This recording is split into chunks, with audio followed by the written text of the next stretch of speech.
राधे राधे दोस्तों, आप सभी को देवशयनी एकादशी का हम कथा सुनाने जा रहे हैं और आप ध्यान पूर्वक इस कथा को ग्रहण करें। मान्यता है कि इस दिन भगवान श्री हरि विष्णु क्षीर सागर में योग निद्रा में चले जाते हैं और अगले 4 महीने तक विश्राम करते हैं। इसी अवधि को चतुर्मास कहा जाता है। आइए सुनते हैं यह दिव्य कथा। बहुत समय पहले सूर्यवंश में राजा माधांता नाम के एक धर्मात्मा और न्यायप्रिय राजा राज्य करते थे। उनकी प्रजा सुखी थी, समय पर वर्षा होती थी और चारों तरफ समृद्धि ही समृद्धि थी। लेकिन एक वर्ष ऐसा आया जब राज्य में भयंकर अकाल पड़ गया। वर्षा बिल्कुल नहीं हुई, खेत सूख गए, नदियाँ और तालाब खाली हो गए। पशु और पक्षी, मनुष्य सभी भूख प्यास से व्याकुल हो उठे। तब प्रजा परेशान होकर राजा के पास पहुंची। राजन, आप धर्मात्मा हैं, फिर भी हमारे राज्य में इतना बड़ा संकट क्यों आ गया है? यह प्रजा व्याकुल होकर राजा से बोलने लगी। कृपया आप कोई उपाय खोजिए। तब राजा को अपने प्रजा का दुख देखा ना गया और उन्हें यह देखकर बहुत पीड़ा हुई। उन्होंने निश्चय किया कि वे अब महान ऋषि जाकर इसका समाधान पूछेंगे। तब राजा वन में गए और वहाँ महान तपस्वी ऋषि अंगिरा के आश्रम पहुँचे। उन्होंने विनम्र होकर अंगिरा महाराज को प्रणाम किया और अपने राज्य की सारी स्थिति बताई। तब राजा अंगिरा ने राजा की सारी बातें सुनकर ध्यान लगाकर कहा, राजन, इस संकट से मुक्ति का सबसे सरल और श्रेष्ठ उपाय है कि आप और आपकी पूरी प्रजा श्रद्धा के साथ आषाढ़ शुक्ल पक्ष की देवशयनी एकादशी का व्रत करें और भगवान विष्णु की पूजा करें, उनका नाम स्मरण करें और दान पुण्य करें। तब आप इससे बच सकते हैं।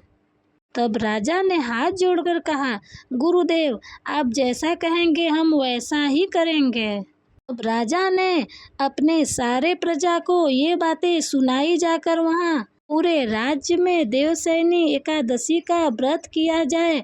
सभी लोगों ने प्रातः ही स्नान किया और भगवान विष्णु और माता पार्वती और लक्ष्मी की पूजा की, दीप जलाया, ओम नमः भागवते वासुदेवाय का मंत्र जप किया और पूरी श्रद्धा से इस व्रत को रखा।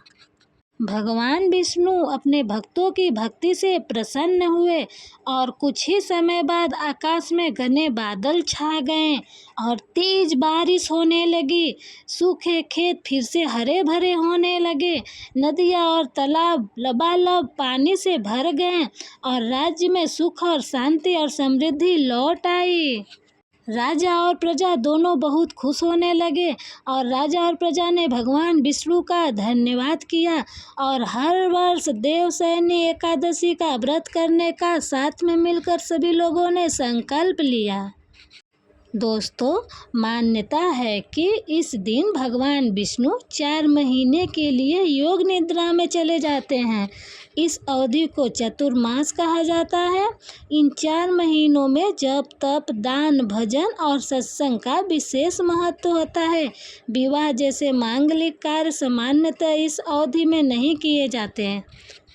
जो व्यक्ति श्रद्धा से देवशयनी एकादशी का व्रत करता है उसे भगवान विष्णु की विशेष कृपा प्राप्त होती है और उसकी जीवन की बाधाएं दूर होती है।